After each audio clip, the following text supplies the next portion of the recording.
Well, hello, advocates. Welcome, welcome, welcome back. You are here to watch me take yet another big step off of the bungee bridge. I said the other day that this feels a little bit like when I was in New Zealand and standing about 350 feet over the Shotover River, jumping off the pipeline. You just stand up there forever and you're looking down at that river and you're looking at a perfectly good bridge and you're wondering why in the world are you going to go. But at one point you just have to put your foot over the edge and go. So we did that last week. I cannot say thank you enough for the amazing turnout that we had first on Tuesday night with Nick Whitney, who was just a spectacular human being and a great inaugural interview. I think we topped out at about 2,350 live members in the audience. To date, over 23,000 views, 4,000 likes, over 300 comments, overwhelmingly positive. But what's not to like about Nick Whitney, right? Smart, sharp, witty. The chats suggest he's a good-looking guy, but he's really just so high integrity and likable. And then to follow that up with Greg Anderson on Thursday, and to have almost 2,600 join us live for that. And to date, already 20,000 viewers, 4,000 likes, 400 comments. Again, massively well supported by the advocates and by your friends. So thank you for giving me such a great start to this YouTube channel. The commentary that I'm hearing from you is that you like the direction we're going in, and that makes me super happy because, again, as I explained, it's a little bit like SimCity. You get to create a world that you want to be in, and the world that I want to be in is one where we can make a positive difference, where we are here to help each other, where we are going to leave the community not as beautiful, but more beautiful than it was left to us. And I think we're really on our way. And the community is growing. Just after we signed off with Greg on Thursday night, you helped me get to 10,000 subscribers in my first couple weeks, in my first month. We're over 10,000. I think we're almost at 10,400 now. And I am going to ask you to please not only hit the subscribe button down below, and if you like what you hear, hit the like button down below.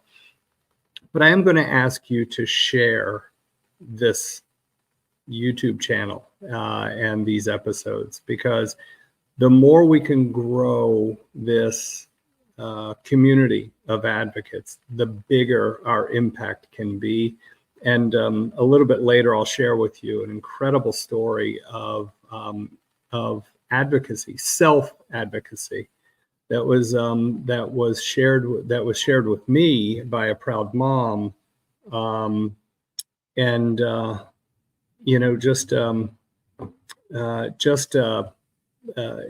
she was so proud of her daughter and how her daughter stood up for herself in dealing with a surgeon that was very accomplished and quite a bit older than she was. So I'll be sharing that story with you coming up soon. So again, thanks to your support, I've kind of moved out of the minors and into the majors. Google has seen it fit that they have given me the tools that many of you have come to rely on when you're contributing and participating in a more mature channel, one that's been around a little bit longer. So we now have the opportunity to do super chats. We now have the opportunity to do the super stickers. again, I'm following the attorney Melanie Little model and trying to read all of the comments in chat and certainly in the comments during and afterwards. But if you want your comments to stand out, I know a lot of you have relied on super chats and super stickers with other channels. So we now have that thanks to you. Thanks to you. See, I'm doing the double finger guns. This is what I learned from Judge Carroll when he denied Mr. Shapiro's motion for a mistrial. We also have memberships, and the memberships again are something that you've relied on in the past, and we now offer them. And I'm super excited to acknowledge that we already have a number of folks who have signed up. I just want to take a minute and say my personal thanks to members DK, Kidada Smith, Cody Cairns, Lindy, Joan Keener, Hippo Lover, please keep your powder dry. Your time and your husband's time to speak up will be coming, but keep your powder dry for now. I'm so glad that you're a part of this community. We are praying for you and your husband who have been treated awfully unfairly. But right now, keep your powder dry, or as William Wallace said, as the English were charging the Scottish line, hold, your time will come. Your time will come. But thank you so much for being a part of this group. Sharon, Ken Sharp, thank you. Perhaps my favorite handle name so far is Sunneth the Galactic Ninja Dog. Thank you for being a member of the Advocates. Knitting Addict, thank you. Nicholas D'Agostino and Charlie Lynn, thank you. Lynn 2574, one of my moderators, thank you so much for supporting. Dog Mom, Aaron Olivia and Joshua. Erica V23, you and I have exchanged a couple of comments already, so thank you so much for being a member of the community. Janie Atkinson's and Jen G, Becca Lynn, thank you so much. Laura Christine and Gothic Brina, again, one of my moderators for today. Thank you so much for supporting what I'm doing and giving me the endorsement that we're on the right track. So thank you all for joining. So the memberships, anyone who is a member will have a priority reply or response time for chats and comments. I will again tell you to be patient. I'm learning. I still haven't figured out how to get the chats to pop up like they do on more experienced hosts, websites, or YouTube channels. But I'm working on it. So everybody will have access to a priority response.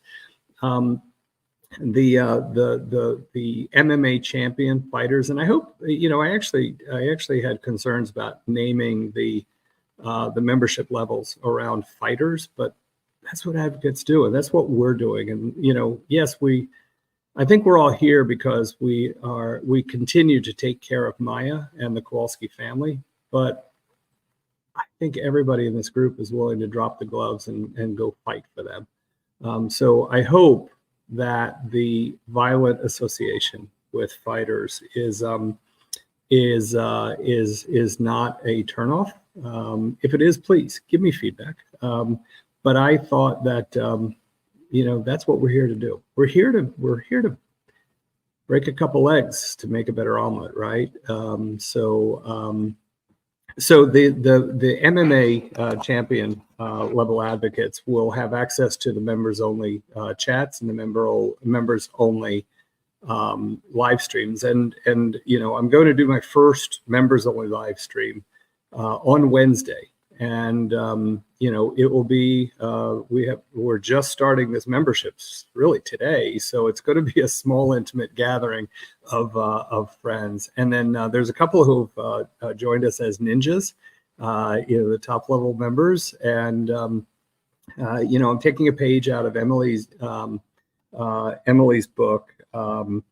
Emily D. Baker, famously "Send in the Jury." She does a quarterly Zoom call, which is much more intimate and personal, and faster speed communication than we can manage on this. But I'm going to try to follow in her footsteps and invite the ninjas to that quarterly meeting via Zoom, where it's really much more of a conversation rather than a Q&A. Really excited about that. And of course, we will also make some swag available. Not only, I suspect at some point I'll develop some swag through here. God, goodness knows with the memes and the logos that you all are sending my way about Dr. Goodhair and about Triple G, who's in the house with our daughter. I think we'll have some swag at some point, but we'll also, throw out some stuff from the Breakfast Company, Patty's Restaurant, with her sister and her nephew and other family members. And if you, I was swapping messages with someone who sent me the funniest doggone memes today. And she was saying that, it's a bit far because she lives in Europe. But hey, we've got candles, we've got T-shirts, we've got truckers' hats, all from the restaurant. So we'll take care of you. I promise. So thank you to the new members. Thank you to all the subscribers that got us over 10,000. As I said, it just does my heart so much good to watch this community grow, and the consistency of the commitment that I see among the members to really not only be there for the Kowalski family and be encouraging as, Maya and Kyle and Jack continue their fight. And look, we've seen that it's not going to be, Marcus of Queensberry rules. This is as ugly a street fight as I've heard many lawyers on the various LawTube channels. Rob and Ian Runkle were just, and is it Uncivil Law out of Austin? I don't know the gentleman's name, but they were having a conversation the other day, and all three are lawyers, and they've never heard of this. Peter Tragos over at Lawyer You Know, he knows the lawyers who filed this supplemental motion, and he was apoplectic. He didn't understand why they went down this road. So it's not going to be a pretty fight. This is going to be a lot of punches below the belt. So we need to keep fighting. We need to keep supporting. So again, thank you for being here, and let's get other folks who are like-minded, who are willing to step up and say something. Think of how helpful it would have been if not only folks at JHACH back at the end of 16, beginning of 17, when Maya was in the hospital, I do believe that there were people who said something, but it doesn't appear that there was anybody there willing to listen or take action. So we can't suffer that same fate. We have to keep speaking up when we see opportunities. And actually, I've got some headlines that I think will be a little head scratching. They were head scratching for me, and I think they'll be head scratching for you as well. We'll go over those in a little bit. But again, today, it's just me and you, and it's unscripted, and hopefully, again, this is a step that I knew that I had to take, and I figured let's just take it soon. So hopefully this is a hit for you. One of the things that I would like to see, and maybe we'll do a poll either during this episode or after, about 3/4 of our audience is here in the US. And interestingly, the other night that actually dropped down with Greg, that actually dropped down like under 60%. So a lot of overseas viewers were dialed in.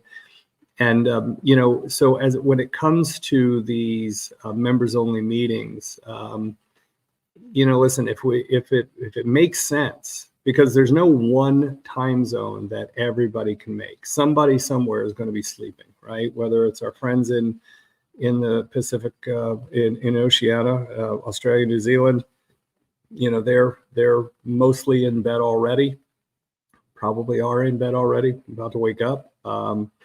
And our friends in Europe are getting ready for bed as well. So there's no one time that works. Maybe we do one session in my morning here on the East Coast of the U.S., and we do another session in the evening. I'm open to that. I really want to be connected with this audience. I want to be connected with the advocates. I get inspired by you. I get ideas from you. So we'll figure out the cadence, and not every conversation is going to be in the middle of the afternoon East Coast time.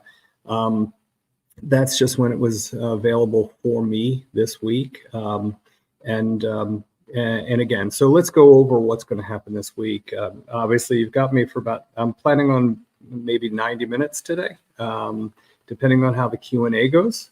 So really, that's going to be driven a lot by you, what you want to hear about, what you want to talk about, and a couple of things that I've written down.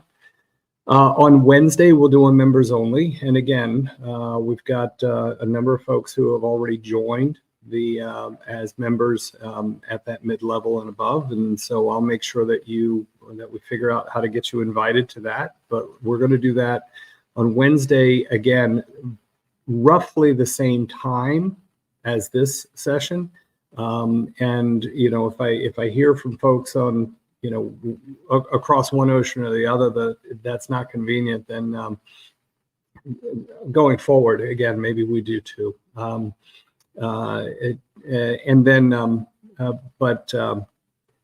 then Friday, Greg has made it possible for me to be in the courtroom during the motions hearing and pleadings related to all the things that are still out there. Everything from requesting a new trial because of juror misconduct by proxy. There's the sanctions. There's all sorts of things that are just not settled yet. And so I will be there taking notes. And then when I come out of that, I will be heading to a place where I can get a stronger internet signal, and then pulling in Ian Runkle's. And so I will be reporting on what I heard and what I took note of, and Ian will be able to provide us with with his attorney's perspective about it. So super excited about the Monday, Wednesday, Friday cadence, and just looking ahead as we go into my wife, my family, and I, we're Christians. We celebrate Christmas. So as we head into our Christmas holiday time, I'll actually throttle back on that cadence so that I can spend more time with Patty and with the kids because they'll both be home. And so I want to spend time with them. So I'll throttle back on that cadence a little bit, but I wanted to make sure that we that we really got a lot going this week to really kind of, you asked for it. So I'm trying to honor your request and honor what you really find valuable about being a part of this community. So again, thank you. Let me cut to some headlines. It's interesting because there's a number of folks who have talked about, hey, it's kind of interesting that you're talking about the Maya trial, but what are you going to do after that? And one of the things that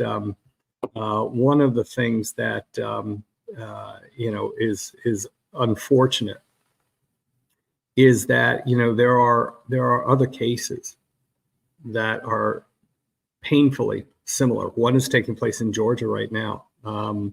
There are cases taking place in Florida right now. So we will, for better or for worse, not run short of this type of case. But I also think we can do more. We don't have to just be about CRPS or DCF or what have you, but certainly that's what brought us all together. The question is, what other areas can we go into? And for better or for worse, hospitals behaving badly is not an uncommon topic. And just wanted to share a couple of things with you. Some problems are going to be a lot easier to solve than others. Out of California, here's a report dated today. No, I'm sorry, this is dated last Thursday, December 7th. A new analysis of California data found that hundreds of deceased patients were incorrectly listed as alive in electronic health records. And they looked at 11,700 seriously ill patients' charts and found out that 2,300 were correctly listed as deceased, but about 700 were not.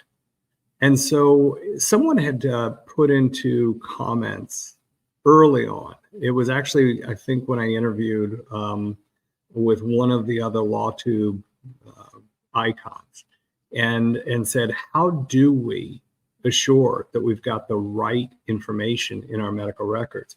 And this article, that they don't even get it right when you've passed away, indicates that mistakes are there, and mistakes can and are being made. So, how can we be certain? Well, first you have to look, right? For better or for worse, there's a bunch of people that are watching this right now that don't check their credit card bill every month. They just see the bottom line and they write the check and call it a day.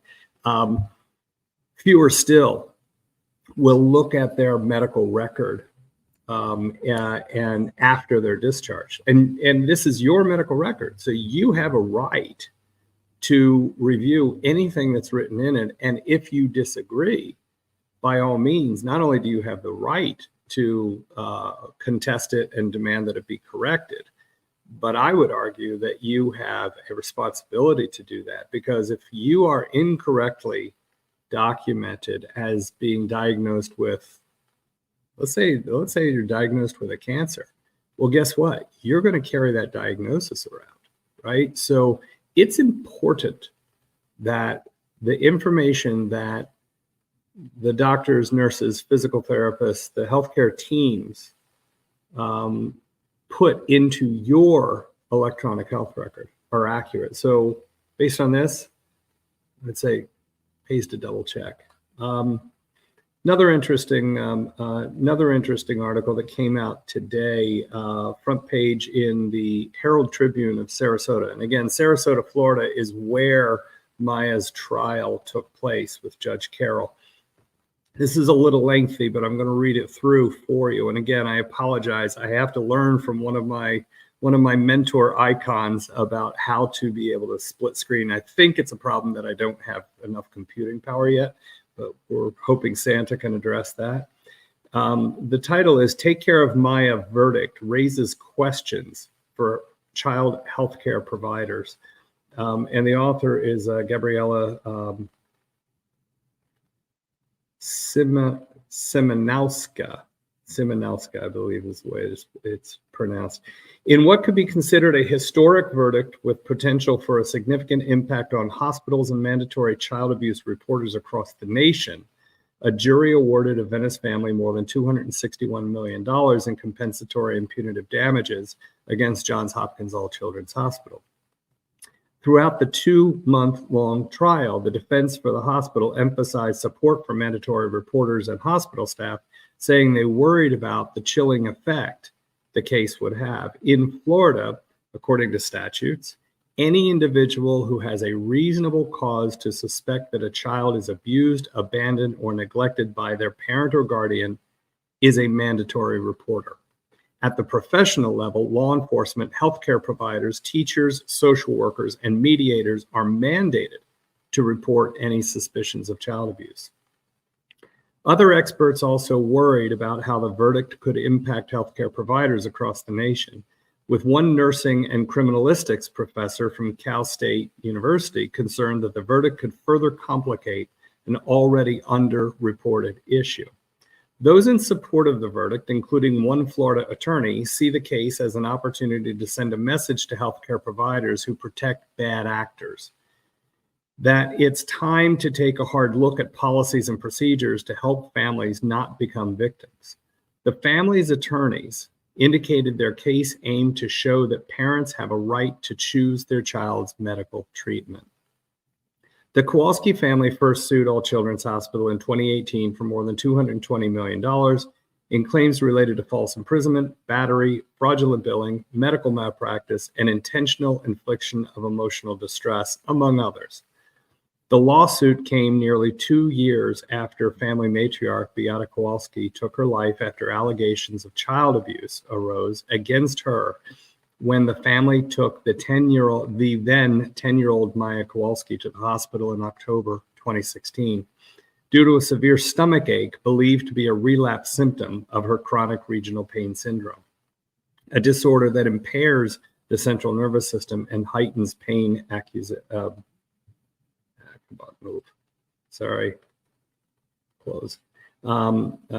which heightens pain sensations. Hospital staff began to suspect possible child abuse after they observed what many testified to as inconsistencies between Maya's behaviors and her condition. Staff placed calls to the abuse hotline, beginning a more than 3-month ordeal for the Kowalski family that has haunted them since. In light of the conclusion, the Herald Tribune spoke with experts both in support and opposed to the verdict about how they believe it could impact the child healthcare system and mandatory reporters. Nicole Krugel, a trial attorney and partner at Palm Beach Gardens-based law firm Dominic Cunningham and Yaffa, was surprised at the size of the damages the jury awarded to a single family, but hopes it sends a message to other hospitals. While it may not be a unique case, it is an interesting legal theory, Krugel said. It's also one of the most difficult types of cases to bring. Quote, I think that the fact that the jury returned such a high verdict and it was so overwhelmingly in support of the family just goes to show the level of evidence that they must have had and been able to put together in order to tell that story and really shine a light on the horrors that were caused. Krugel, who focuses on medical malpractice, said the case and the verdict shine a light on issues she sees daily, the state protecting bad actors in healthcare at the cost of citizens. Quote, there are no checks in place, she said. What you can see happen when there are no checks on power is those people who are seen in the community as the deciders of whether abuse is happening and they're mandatory reporters, and they have a financial incentive to keep those children separated. They're not always telling the truth, Krugel said. Krugel doesn't think the verdict will affect mandatory reporters who are honestly reporting suspicions of child abuse. Another issue, especially in states like Florida, arises when the child welfare system is privatized, as it is in Pinellas County, my note, because there is an incentive for some to report more cases of abuse, their quotes, which can help increase the amount of money allocated to them. Beatrice Yorker, a pediatric and adolescent nurse and professor emerita of nursing, criminal justice, and criminalistics at California State University, is worried that the verdict could lead to healthcare providers not reporting suspicions of medical child abuse, which is already vastly underdiagnosed. One of the reasons it's underdiagnosed is because it's very complicated, she said. It requires a great deal of resources and skilled personnel. Parents often doctor shop, and so any one institution has to put in a great deal of resources to try and sort out the different providers. I'm concerned that this verdict is going to cause them to not report. Yorker further emphasized that it's not mandatory reporters who separate children from their families, but judges who order separations following an investigation by law enforcement and Child Protective Services. In the Kowalski family's case, while 2 hospital staff placed the initial calls to abuse hotlines following suspicions, it was the Florida Department of Children and Families investigators who looked into the case and a Sarasota judge who issued the shelter-in-place order for Maya.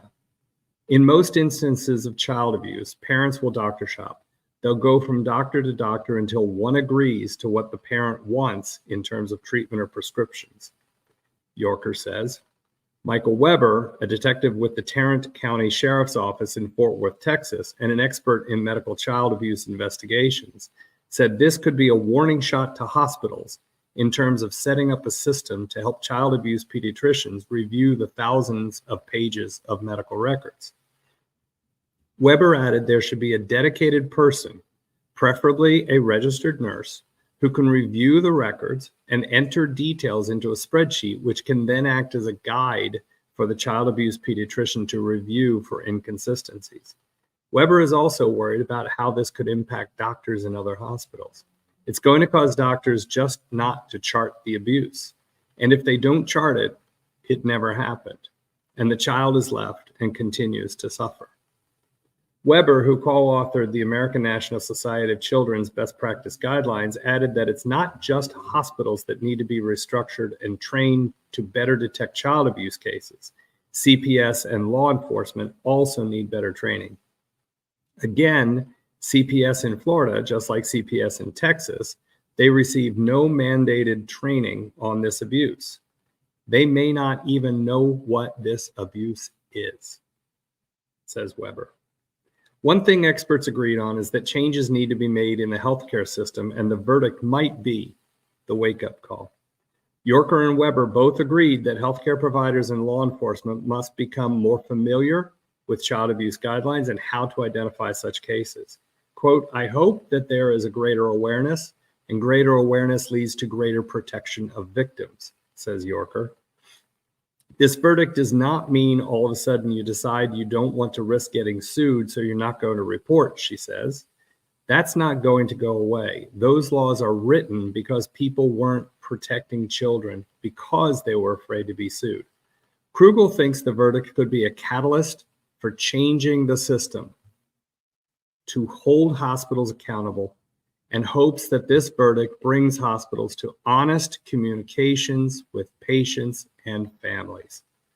On the hospital side, I would hope that the folks who are handling risk management take a step back and really reflect on whether their litigation strategies are in the best interest, not only of the hospital, but of the patients that they are charged with keeping safe, Krugel said.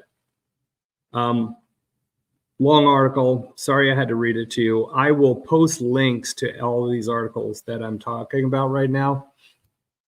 But when I read that article this morning, it really touched on a lot of the topics that we were paying close attention to through the 9 weeks of the trial and the months that I was involved on the front end. And the 5 years that Greg Anderson was involved going through this. I will tell you, there's been many of you. I would say probably close to 24 of you have made the point that if Hopkins, if they proved Greg Anderson wrong, Greg always says they just don't get it, and they still don't get it, which I still think is a brilliant quote. But, several of you, maybe 24 of you, have suggested that if Hopkins really wanted to show the commitment that they got it, that they would hire me or somebody like me to come in and debrief. Hey, that self-reflection that I've talked about, I think I mentioned it in the trial. I know that I've talked about it since the trial. There was no self-reflection about, hey, what did we do right? What could we have done better, right? Even after a successful effort at anything, a game of tennis, a hysterectomy, even when things go really well, the best of the best ask the question, what did we do right? What could we have done better? What do we need to change, right? That self-reflection that gets you a step faster or a little bit smarter or a little bit better prepared for a complication the next time. So I will tell you, I've had zero outreach from Hopkins All Children's, and that's not surprising, and I'm not holding my breath waiting for it. I will tell you that there is a high-performing hospital here in the state of Florida that has asked if I would come in and talk with them about lessons learned and debrief about what they could have done differently to affect a better outcome.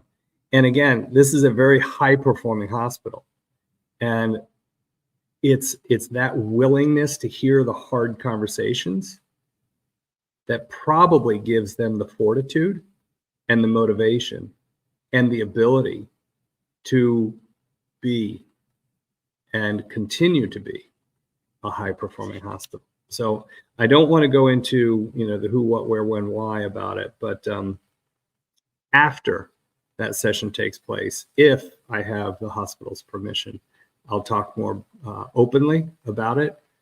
But when I received that request last week, I've got to tell you, my heart was glad.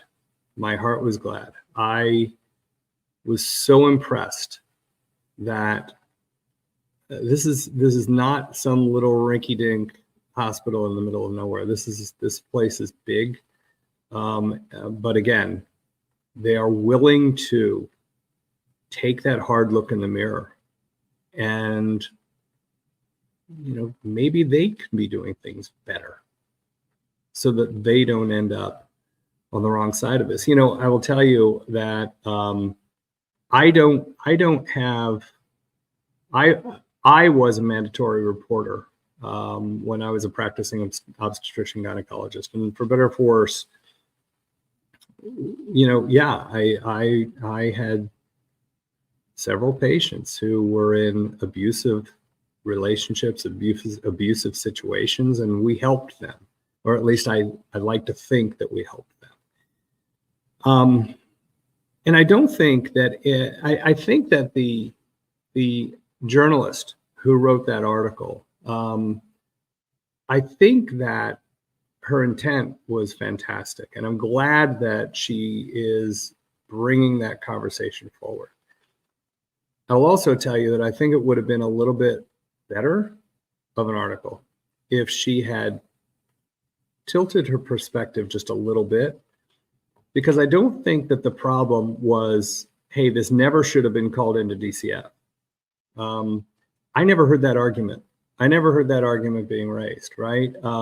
It was called in once, and it was denied. It was declined, right? The Child and Protective DCF declined based on the evidence that was presented. But then it was, then they went back and they made a second complaint right after, and the second time it was accepted, and that's what started the whole thing. I think the bigger issue wasn't that the mandatory reporters reported as they were mandated to do. I think the bigger issue was that they had this theory of the case, this, Munchausen's by proxy, and they separated the alleged victim, Maya, from the alleged perpetrator, Beata, and nothing changed. They did surveillance for 42 hours, never saw a change. They never really, there was no evidence that they collected to show that the victim was any different when she was around her mom or when she was separated from her mom. So at some point, at a week, a month, 3 months, doesn't the adult in the room pull up and go, hey, have we got this theory right? Or we're working on the right hypothesis? That's how science works. You develop a theory, you explore the theory. If A plus B doesn't equal C, then you pull back and you go, where am I off, right? And that is my point. That has not yet, there was no evidence that ever took place, that self-reflection ever took place. Let me go to a couple of questions from the super chats. I have other articles to get to, but including some about Hopkins. But Chris Diaz, thank you very much. Is it true, Dr. Goodhair, pro bono fashion, your first two lives didn't have super chats? Yes, good stuff, Doc. Just wanted to be your first super chat. Well, Chris Diaz, thank you so much. And you know, I think it's so funny, the Dr. Goodhair, that came out of Megan Fox's audience. They are the snarkiest LawTube audience I've come across. But you know, the Dr. Goodhair thing kind of cracks me up because, you know, there's been conversation about, you know, what is my hair care routine and all that. Honest to God, you know, it's just wearing your hair the same way for 30 years. It just kind of knows where to go. And yes, this is actually my hair. It's all mine. And it reminds me of a story. My mom, God bless her, I got to enjoy having, I'm at the tail end of 7 kids, and I got to enjoy having my mom in my life until she was in her mid-90s. And kind of our thing was I always drove her to church. She, one time we were on the drive to church. I just picked her up from her apartment. And as we're driving there, she said, honey, how long have you been dyeing your hair? And I said, Mama, I don't dye my hair. She goes, yeah, you do. How long have you been dyeing your hair? I said, Mama, I got gray hair. It's here. It's all over. I've got gray hair. She goes, well, I know that you dye your hair. Your sisters told me you do. So the Mr. Goodhair thing is actually something that made me laugh out loud. And I want to thank Megan and her crowd for saddling me with that. And it's not anything that I'm going to run away from. In fact, you listeners, audience members, advocates have sent me some really fantastic graphics that I will share as soon as I am technologically available. But Chris Diaz, thank you very much for being my first super chat. Gothic Brina, congratulations on 10,000, Dr. Goodhair. Well, Gothic Brina, thank you. You helped me get there. Gary Reed gifted 5 Dr. Joe Corcoran memberships. Thank you, Gary Reed. That was very kind of you. Joshua, I think you owe me a message, but thank you for your support. Thank you for your chat, and thank you for being a part of the membership and part of this community of advocates. Juror number one. Juror number 1 is in the house. Thank you very much for attending today. And again, your time to strike, your time to fight back will come. But please, you know, take care of yourself. Take care of yourself. And keep your powder dry for right now. They are trying to draw you out. And I know you've heard this, but your time will come, sir. Your time will come. And thank you for sitting through 3 months of an arduous process. Thank you. Thank you very much for your service to this community. Beck Edwards, thank you very much. I love your work. God bless you from Australia.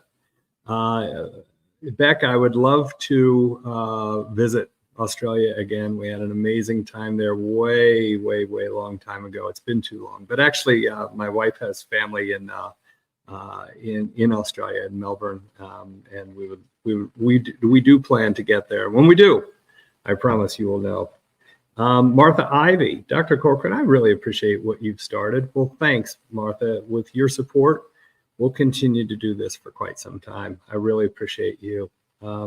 Uncivil Law, sir. I'm sorry. I'm sorry. I didn't know your name when I was watching you and Rob and Ian on the phone. But thank you so much for all your insights and your support. You must have had some training in mental health. Do you have any insight as to why JH's lawyers are not in touch with reality and are cruel in their filings? It's a psychopathology, malice, apathy. Whew.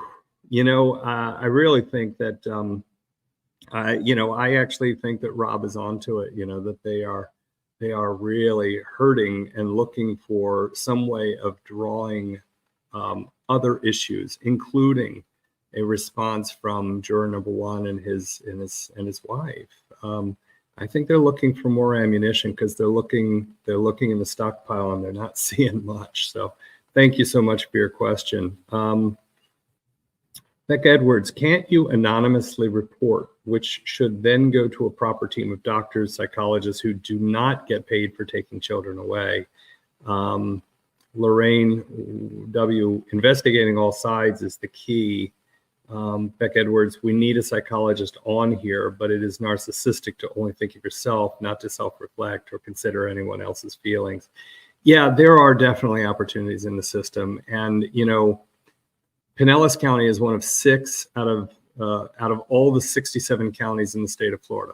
Pinellas County is one of 6 that are privatized, right? So it's not the county or the state, it's actually a private entity.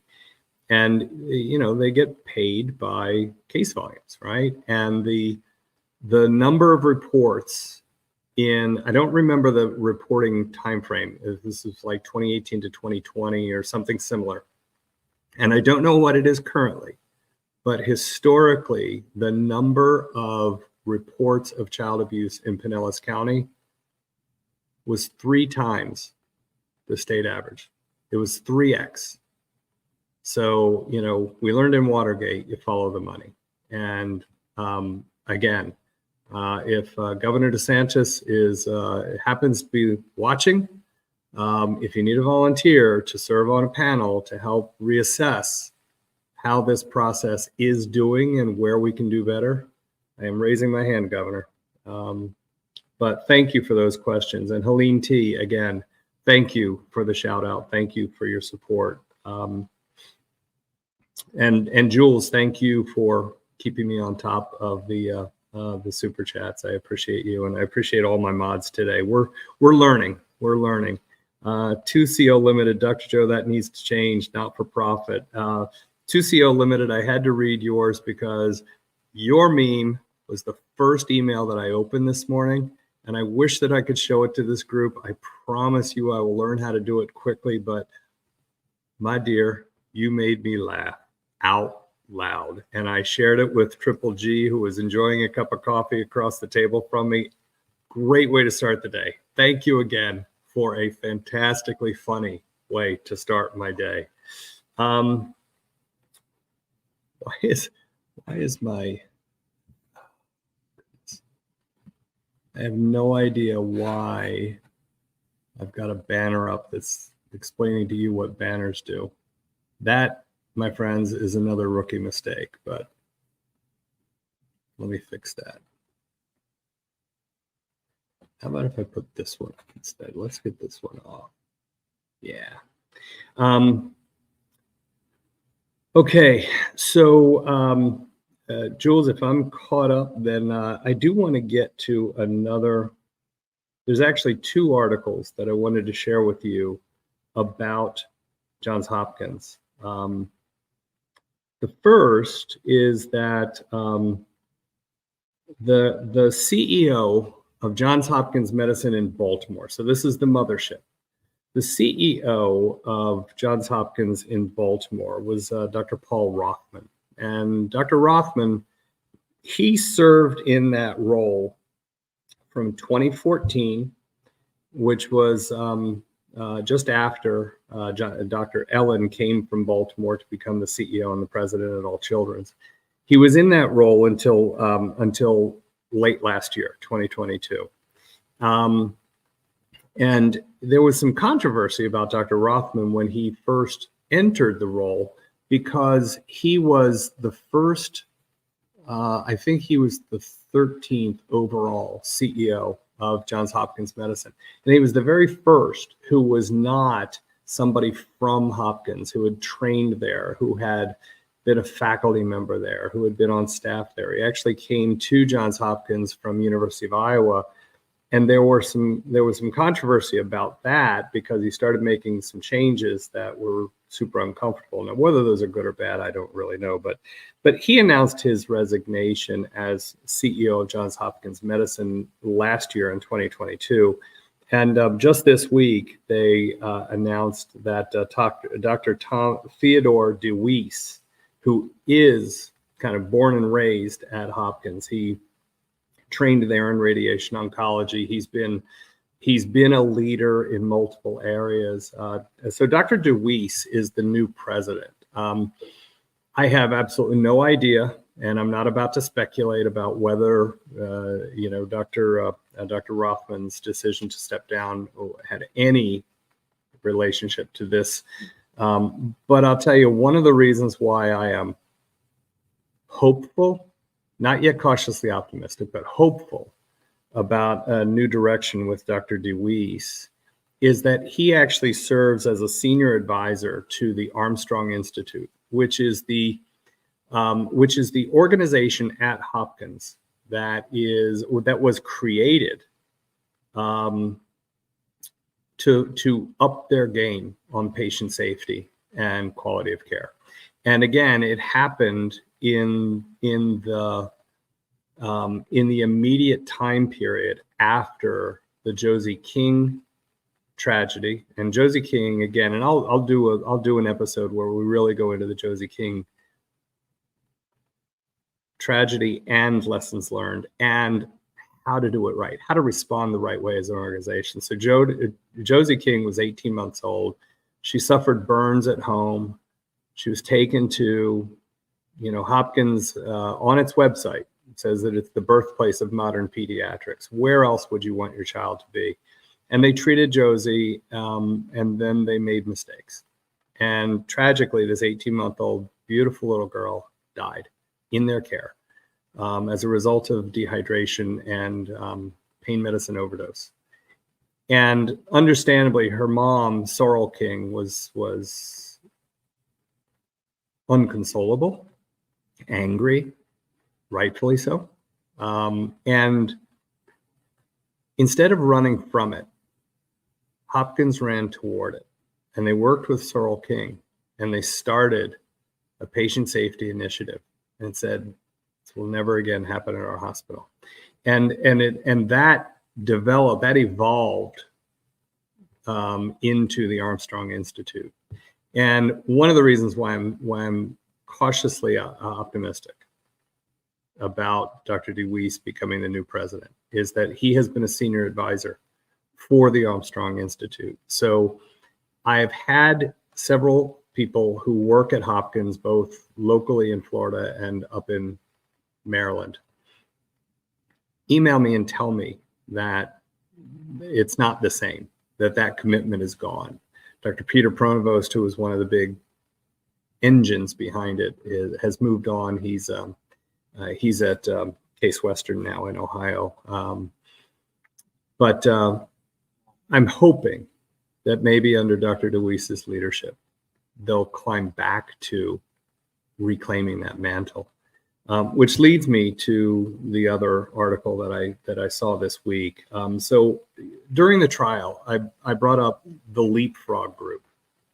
And Leapfrog is a not-for-profit organization that assesses hospitals for safety.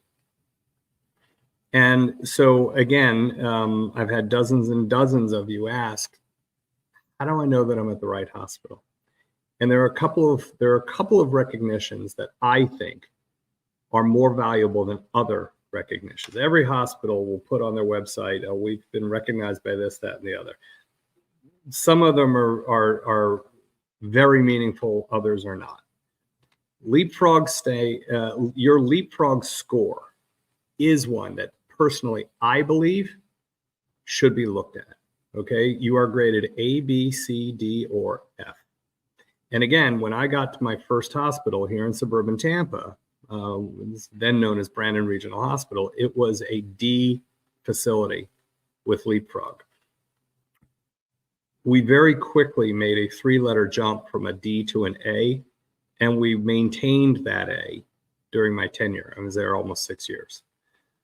So I felt good that we were providing a safer environment. And while we had this safer environment, it allowed us to work on boosting quality. Now, I know there's a lot of people in the community who still think of it as a terrible hospital. And it was a terrible hospital before I got there. I don't know what the reputation is now because I don't live, that's not my hospital any longer. I don't live in that community.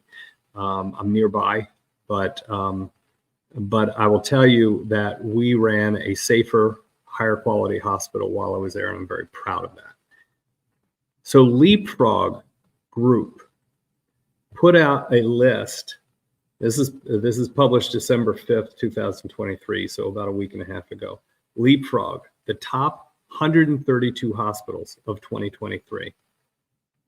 And interestingly, when you go down to Florida and you go to the top children's hospitals, it's Golisano Children's Hospital, Southwest Florida, which is in Fort Myers, part of Lee Health. Nicholas Children's Hospital in Miami, which is the old Miami Children's Hospital. And Wolfson Children's Hospital in Jacksonville. That's it. Those are the 3 safest.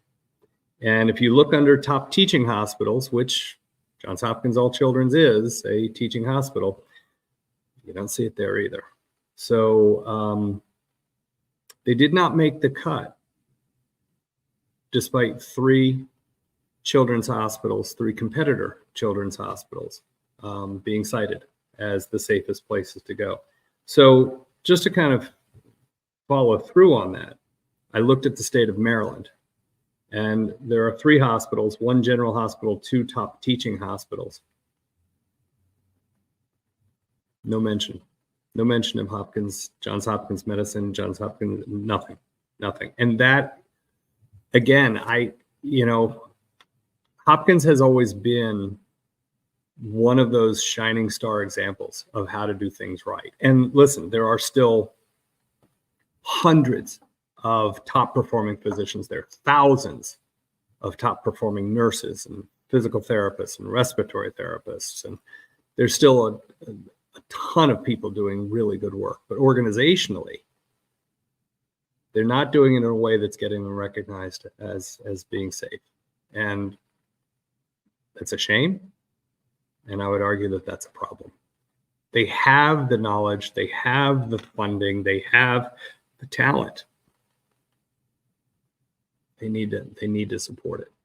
Interestingly, when I was looking at Dr. DeWeese's involvement with the Armstrong Institute, I'm happy to tell you that, goodness, I got her name wrong on the stand, and I'm going to get it wrong again tonight. Miss Green, who's the VP of Quality that I accompanied Nick Whitney to Mr. Hunter's office for the deposition on a Friday night. Remember, at the last Friday of the trial?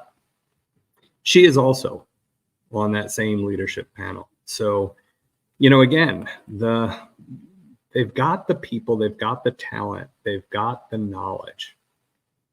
Do they have the support, and do they have the organizational fortitude and commitment? Dr. DeWeese, I would argue that you've got a hell of an opportunity, sir. So, Jules, do I have anything that I need to catch up on? If I do, please send me an email. I want to make sure that we're doing this the best we can to keep everybody involved. Let's take a look at some questions in chat.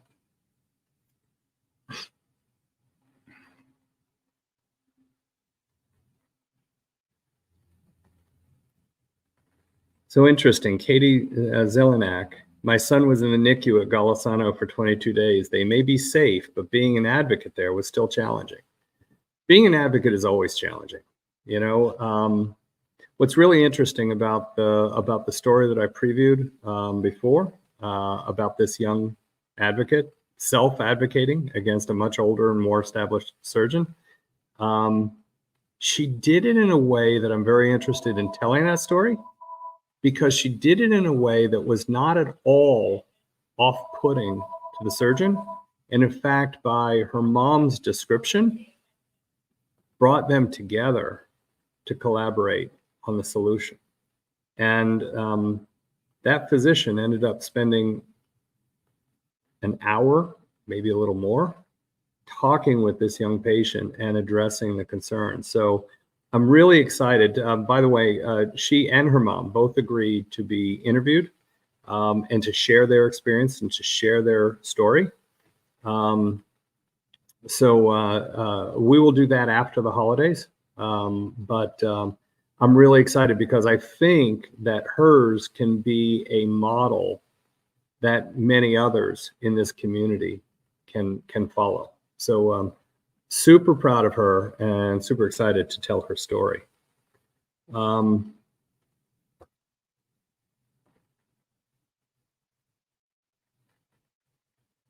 Remember, heart surgeon with high death rates because he was the only one not sending the truly difficult ones away. He was amazing, but that did not show on the list. You know, there are people who try to do the impossible, and sometimes the grades don't really match the outcomes. You don't get graded on effort, right? If we did, we'd all get A's, right? Or we could all earn A's. But you do have to look behind the numbers many times, because if you get high grades, but you're only doing the easy cases, are you who I want when I've got a tough case that needs to be addressed? I'm not sure. Carol RN, thank you. Merry Christmas. Merry Christmas to you. This was my wife's idea. She wanted me to share our Christmas tree with you tonight. Somebody asked, one of the audience members from Germany asked about a Santa that was over my shoulder, and I think it was like there was a name, Jules, Belchkirchen, and it's kind of like the anti Saint Nick. It's someone who goes around with Santa Claus or Saint Nicholas, and is there to kind of discipline the kids that didn't make the nice list and ended up on the naughty list. And so the question was whether that was one of representing that kind of anti Santa. But my wife actually got it at a town in Michigan during Christmas 30 years ago. That is it's called Little Bavaria. I can't remember the name of the town, but so Krampus in Austria. You're right. So she bought it believing that it was a Santa and just a European version. So out of the typical red suit. You may be onto something though. I'm not calling her out on it. I'm going to say you called her out on it because I know she's listening. She's watching this upstairs. Triple G, your tree is beautiful. Thank you very much. I want to make sure I call that out. And there was a message from Lisa Simpson. Dr. Joe, I'm a mental health counselor and a former contracted therapist for DCS. I was wondering if you would be interested in my experience in working with families that were involved with DCS. Lisa, I think that would be a fascinating conversation, and thank you for putting yourself out there for that conversation. Chaos, thank you. Yes, it's Frankenmuth, Michigan. Thank you for that. Hey, could you ever give your thoughts as an admin on modern technology growth's impact for hospitals with many new tools? Where'd you go? Many new tools for communication, Zoom calls and live streaming, for example.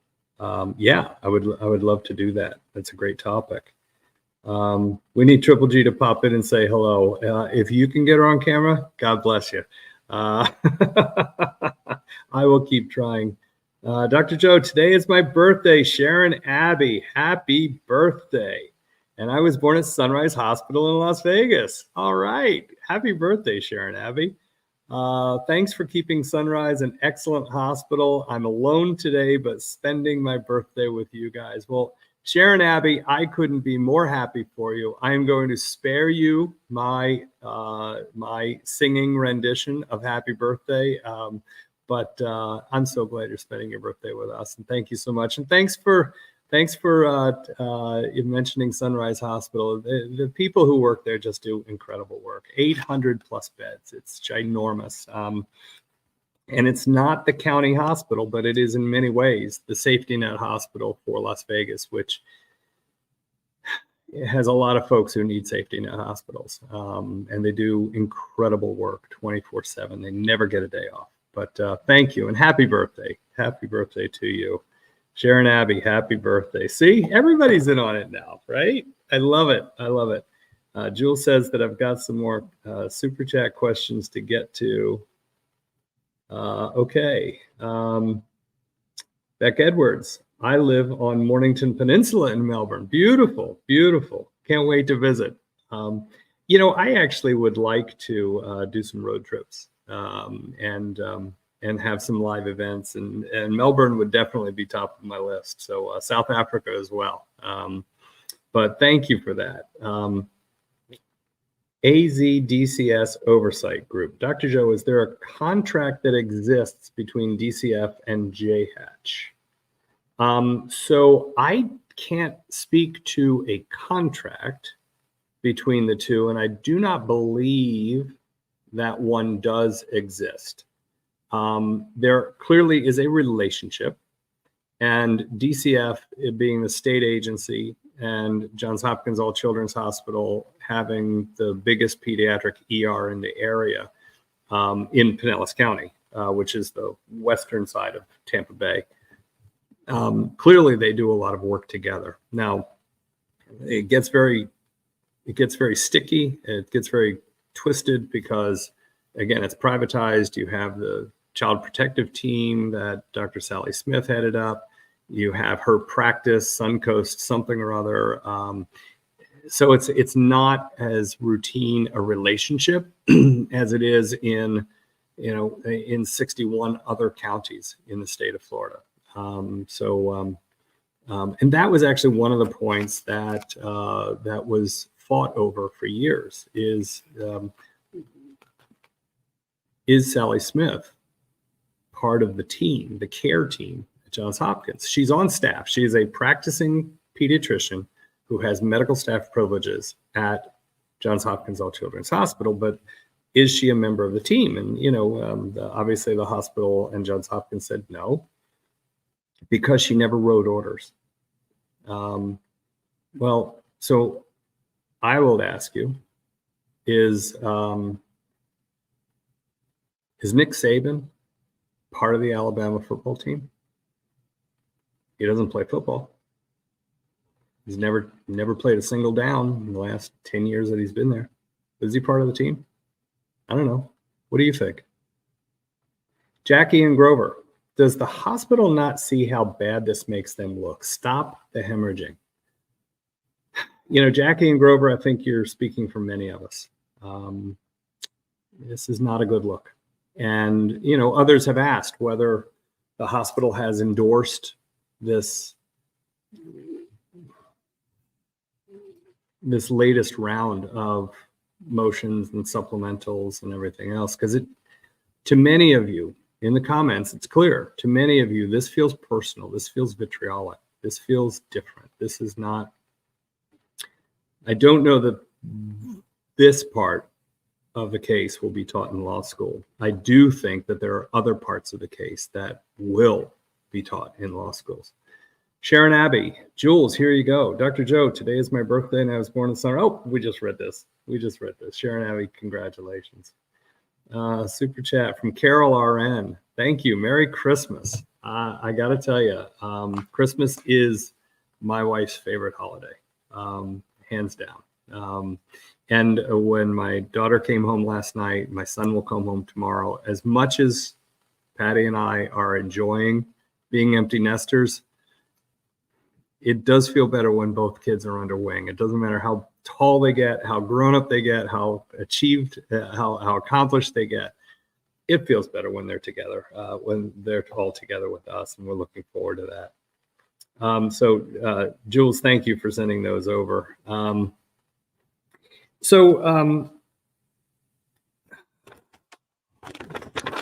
My son's between exams. He's on break between exams, walking into calculus now. Keep your fingers crossed. He's last final of his first semester. So I wanted to mention something that I kind of referenced at the very top of it. So I started my day getting this hysterically funny meme from one of you. She's a graphic artist from the UK, and it was titled Dr. Goodhair and the Advocates. And I will warn you that again, my hair is not unsubstantial, right? I mean, my dad, God rest his soul, he was 66 when he died, but he didn't have as much hair as I do, but he came pretty darn close. My mom is one of 9 kids who lived to adulthood. She lost a little brother shortly after he was born back in the Depression, but 9 of her, she and 8 siblings lived well into their 80s and 90s, and almost all of the men in her family had full heads of hair. So, this is mine. It's real, and it's and I'm grateful to have it. But some of these memes, what I ended up seeing in the meme this morning, I looked like Joe Exotic from the Tiger King. It was just. I'm going to say it was awful, but it was awful in a very entertaining and funny way. And then she had also put in a photograph of the gregarious Greek goddess wife wearing a toga and like a gold tiara. Believe me, it got us both off to a great start to our day. And I also have had other memes sent my way that. One was actually super creative.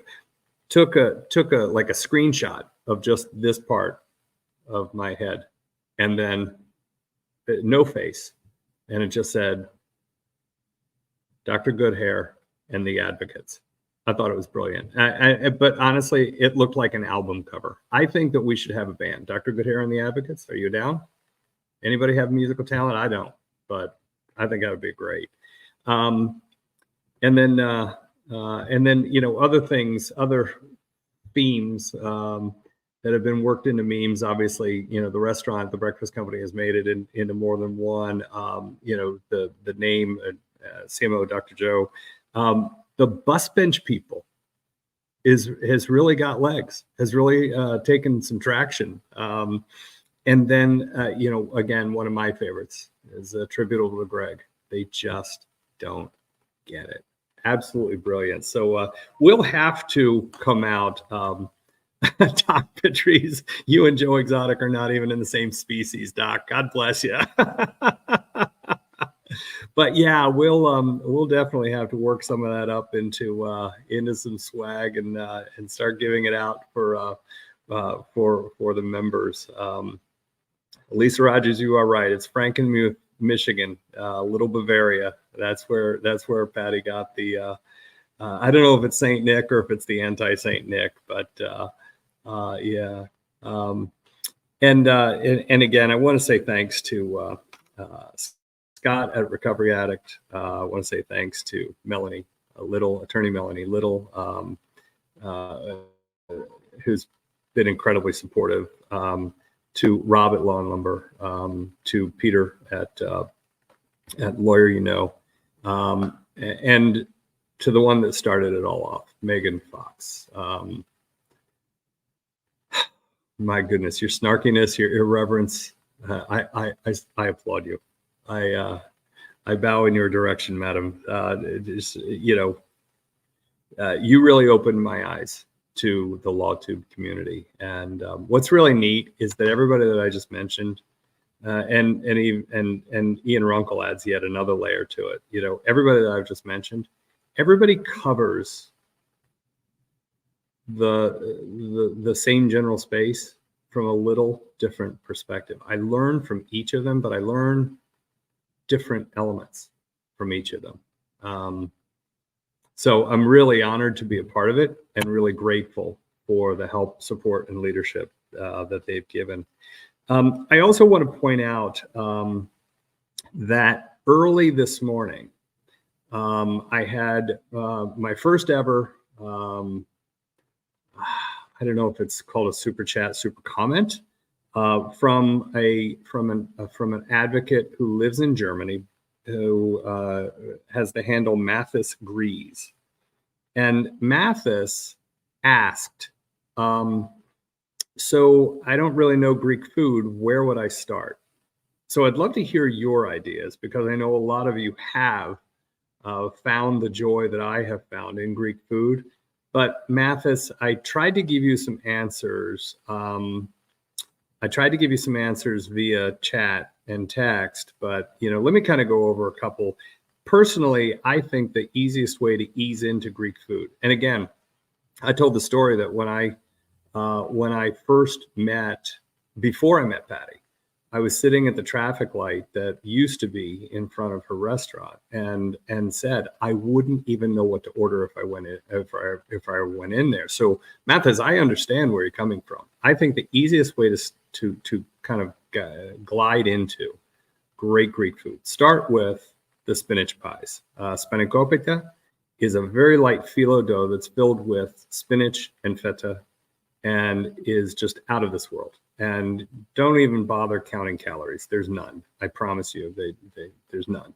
But spanakopita is out of this world. And then, of course, the desserts that they're best known for is baklava, which is walnuts and honey in phyllo dough. And my God, you just can't go wrong. Several people mentioning pork souvlaki. That's it's grilled pork tenderloin. How far wrong can you go, right?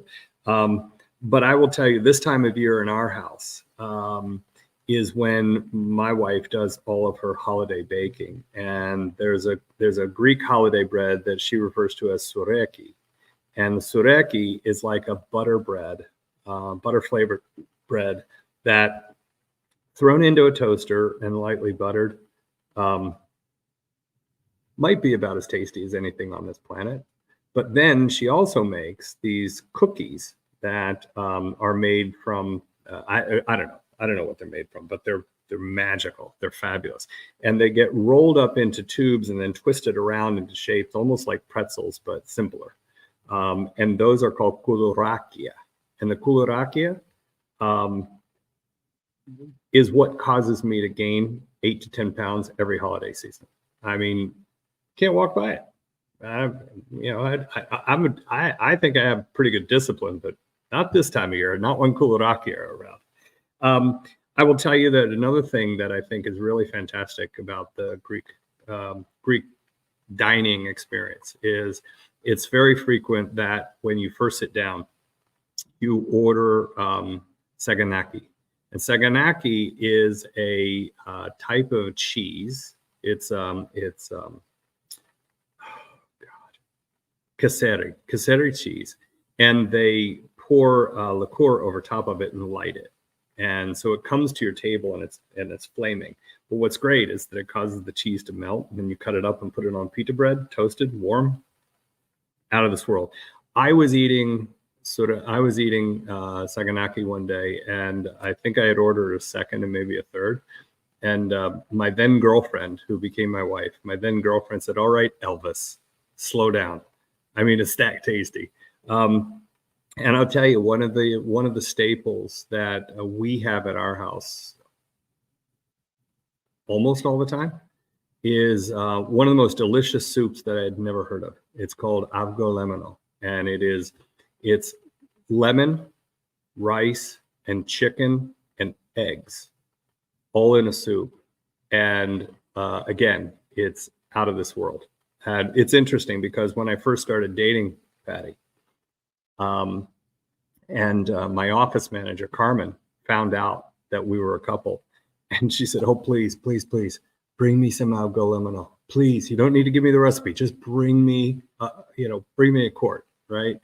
That's how I got extra work out of her. So it's a universal favorite. Jules, flaming cheese is my favorite. Mine too. But I will tell you the other thing that I think is fantastic, Mathis, is the Greek village salad called horiotiki. So horio is the Greek term for a village or a neighborhood or a community. Horiotiki is the neighborhood or the village salad. And it's not a salad. There's no lettuce. It's cucumbers, it's tomatoes, it's feta cheese, and then it's oil and whatever else goes into it. It is out of this world. It's incredibly fresh. And really, Mathis, what I'd encourage you to do is just go in and sample, right?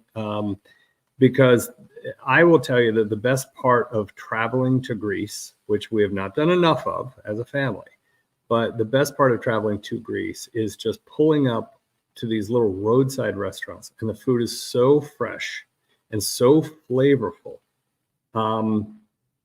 Greeks take their food very, very seriously, and it's hard to go wrong. So, and listen, if you're in Germany, it's not a long trip to Greece. Just head down to the Peloponnesos. There's some beautiful coastal towns. So enjoy. Lacey Ann, the salads. My stomach is rumbling. Mine too, Lacey Ann, mine too. Oh, Mathis is dialed in. Great, Mathis, I'm glad you're here. Sounds like my stomach has already been there in a past life. Nicely played. Nicely played. Rachel Ann, I agree. Greek food is amazing. It's amazing. Terrific. So I hope you don't mind me addressing Mathis's question, but boy, I tell you, it doesn't take much to get me talking about my embrace of Greek food. I will tell you one last story, and then I'll move on to another topic. But so the first time that I went in, when I met Patty, she was working at a restaurant that her dad and she opened years earlier, and it was very much like my Big Fat Greek Wedding, right? She was not allowed to date American boys. That's just wasn't going to happen. And she was working in a restaurant with her dad, just like the movie. And she ran everything from the kitchen door out. He ran everything from the kitchen door in, right? And it worked great. And it was a terrific place. And so we had been out on a couple of dates. We knew pretty early on that this was different and this was going to go someplace. So she wanted me to meet her father. And so, if I had to meet the old man, I had to go where he was, which was the restaurant 6 days a week, never on Sunday. And he came out and brought all this fantastic food. And one of the things that he brought out were prawns that literally were the size of your hand. And she said, "Daddy, I've worked with you for 8 years. I've never seen these prawns before." And in his broken English, he goes, "Special food for special people."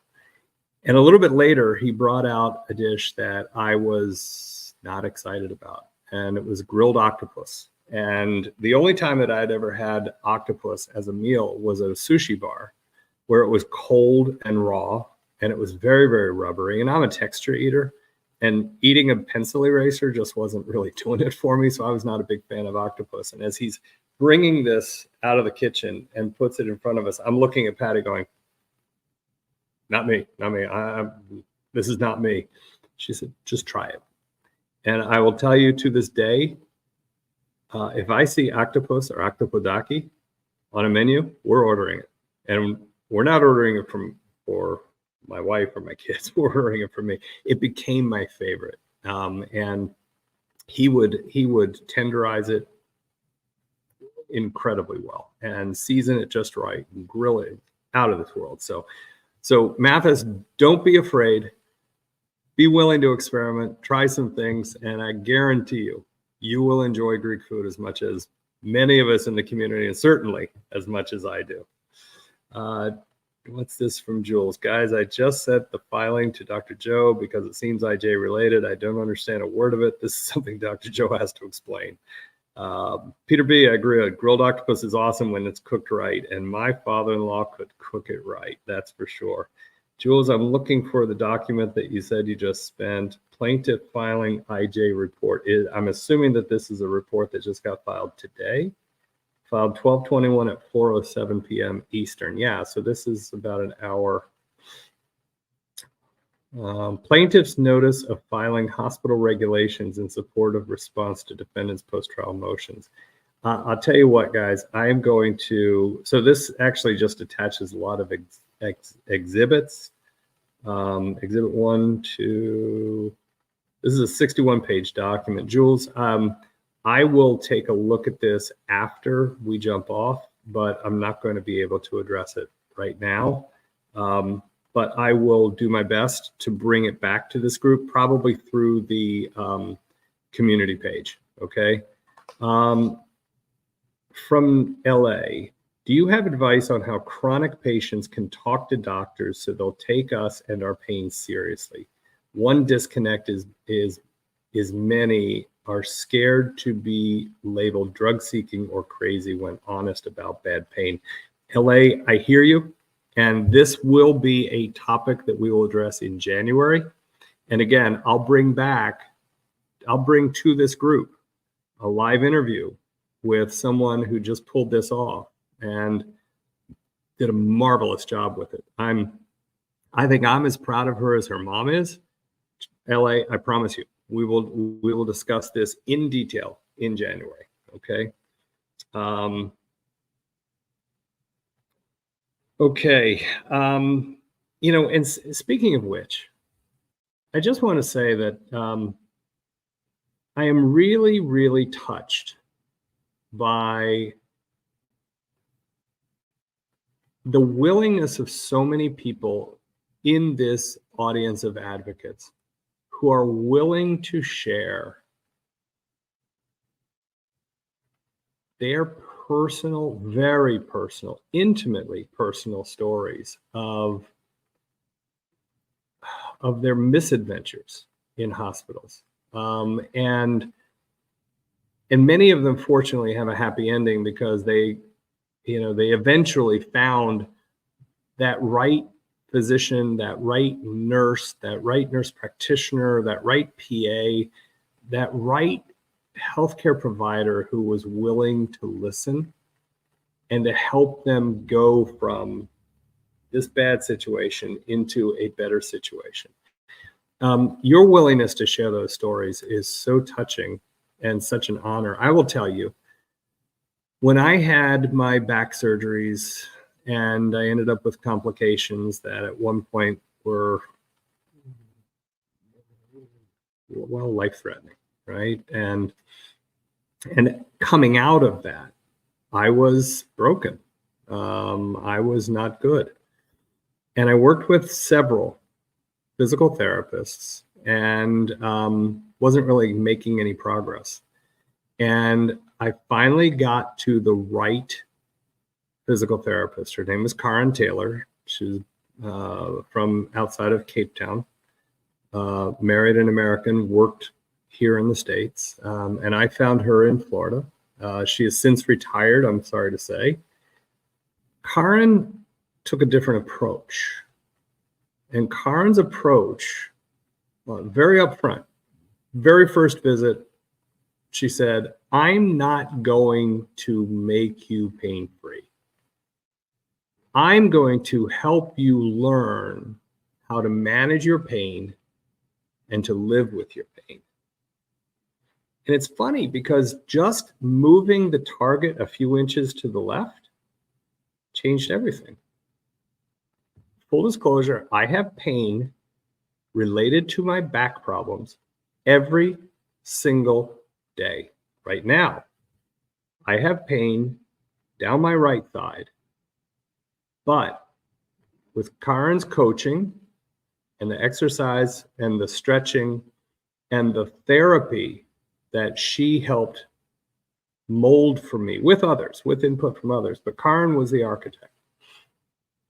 And because of what she did for me, starting with that very first visit and being bluntly upfront about, hey, here's what we're going to do, here's what we're not going to do. And just getting that perspective right changed everything for me. I went from a fairly miserable existence to one where I believed I was on the right path. And 20 years later, happy to say it still works. Still have pain, but she helped me manage it. So, you know, a lot of what we're going to speak about in the coming weeks and months is about finding that right advocate and finding that right partner who can help you like Karen helped me. We'll be talking more about that after the first of the year for sure. 2CO Limited, the creator of that, Dr. Goodhair, a meme this morning. She's asking, what countries have you visited and have you been to the UK? Yes, I've been to the UK. I was actually best man in a wedding up in the Lake District near Lancashire. Been there several times. Hope to take my family there. I've been to over 50 countries. Travel is my vice. Travel is what I love to do. But I am ashamed to say that I've never been to the motherland. I've never been to Ireland. And it's interesting because many of you are from Ireland. Many of you have talked about when you come, here's where you need to go. And you really have had me doing more research about where I would want to go. And my family is primarily from counties Mayo and Sligo. And I found out today that the church where my grandparents were married in 1890, I think, is still around. That would definitely be one of the stops that I would make. So yeah, I would very much like to get back there and get back there soon. So yes, oh my, Dr. Joe, you do have to go to Ireland. There's no question, Miss Bell. We are definitely we definitely have Ireland on the short list for sure. And then I already shared that one of the one of the state's best performing hospitals has asked me to come in and speak with them about lessons learned in this trial. So, Dr. Joe, this is equality. I did a presentation. Thank you for your support. I did a presentation on Maya's case in my change management class. My professor and my classmates loved it. Thank you for everything you do. That's great, Quality. I would love to hear about it. Yeah, I'd love to hear about it. My one place is Ireland. Julio, I'm with you. I gotta go.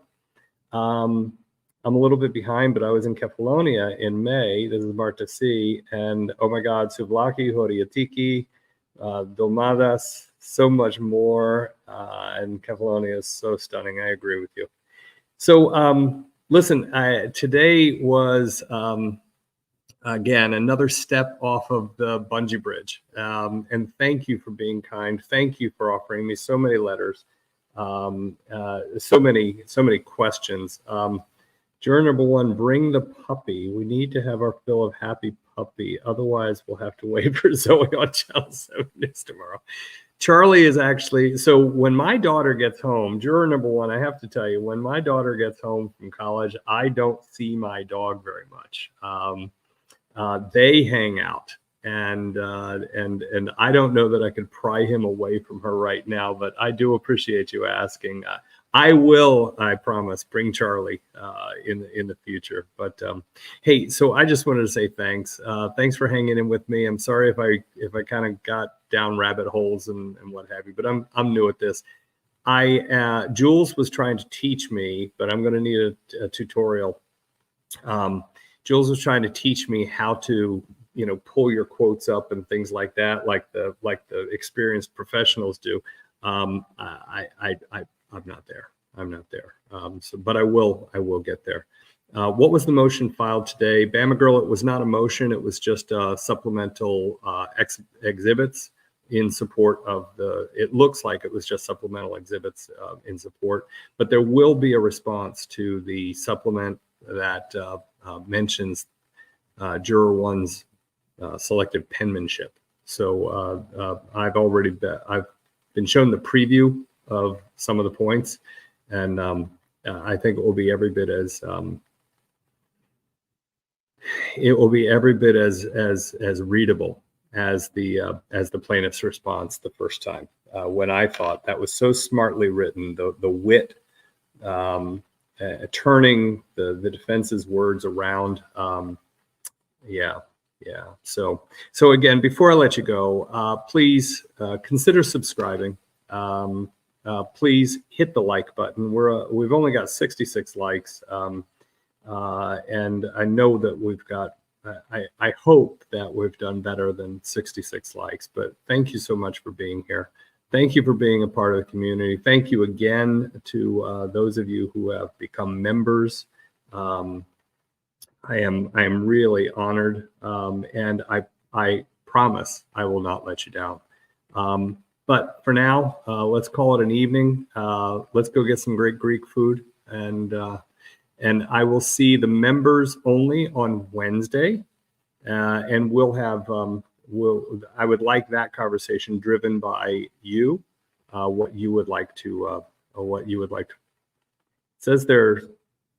Patty said there are 730 likes, so I guess mine is just behind. Mine's showing 66, but 730, yeah, rare in the history. I'm seeing 730 likes. Yep, might not have updated on the back end yet. So there you go. Thank you for 730 likes. Much better. But hey, guys, thank you to my advocates. Thank you to the members of this community, and thank you for all you care about, all you do about. Remember to take care of yourself so that we can take care of others. Thank you again for everything you do. We'll see you Wednesday, and don't forget Friday. All right, take care. Bye-bye.